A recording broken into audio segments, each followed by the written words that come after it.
einhver frekar súrt tap, náttúrulega eins og öll töp eru alla jafna. Hvað var svona einna helst heldur sem að hafa fyrir úrskeiðis? Það var svo sem ekkert sem fór úrskeiðis og súrt tap, ég meina við ég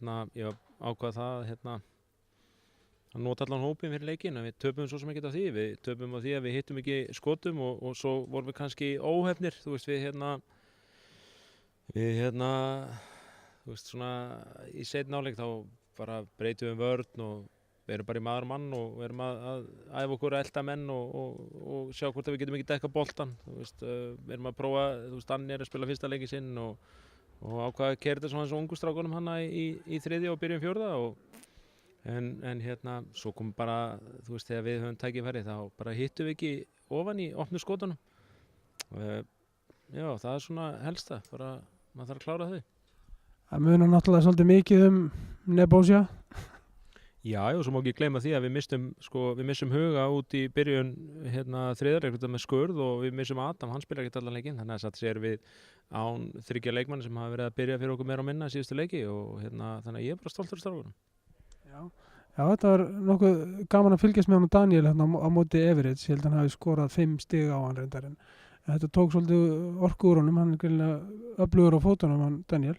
Ja, sprækur strákur og hann er auðvitað ekki búinn að, þú veist, hann var að æfa með okkur í viku og hann er búinn að standa sér vel í drengjaflokki og mér fannst ráða verðlaunan og kannski, þú veist, spila hann meira heldur en ég kannski ekki, þú veist, ætlaði en það er svona þegar menn spila vörn og þá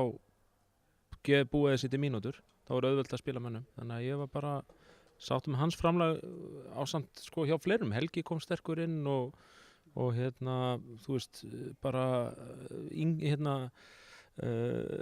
Rúnar Egill, þeir voru að berjast eins og ljón, ég er bara ánægð með hann að leika mörguleiti fyrir utan úrslitin. Þetta er svolítið svona skemmtileg staða náttúrulega í deildinni núna, þið eru náttúrulega jafn hetti en getið þeir ekki farið ofan þeir nema þeir tapi í dag og síðasta leiknum. Þannig að þið náttúrulega stefnið samt náttúrulega á að vinna Þór. Já, við fórum í alla leiki til þess að vinna og það er ekki, þú veist, þetta var ekki komið í þennan leik til þess að alltaf tapa honum, langt í frá. Ég meina, þú veist, við mistum þetta aðeins úr höndunum á okkur þegar að kannski hugi datt út svona í lokin en í byrjun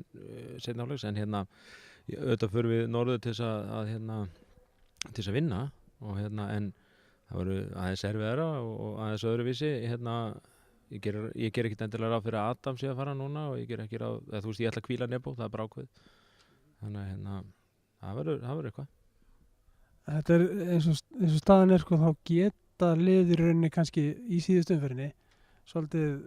ákveðið á móti hverjum lenda að líkindum verður á þannig heldur að þjálfara að fara eitthvað út í þá pælingar? Ég get bara sagt þér að þú veist, ég kynni bara ekki að tapa leikjum út af því að hvernig þetta er að halda andliti að fara og undirbúa lið fyrir leik og ætla að segja svo við ætlum að tapa þessum leik. Það er ekki hægt. Þú veist hvernig ætlar að fá effort og þú veist það er svo greinilegt að ég veit ekki, ég held bara að heilindin, þú veist við treystum á heilindi leikmanna og þjálfara að við séum í þessu að þeim forsendum að við erum að reyna að vinna leiki en ekki tapa þeim og allavega, þú veist, við vildum vinna þennan leik og við viljum vinna næsta og þannig er þetta bara í þessu. Kærar þakkir.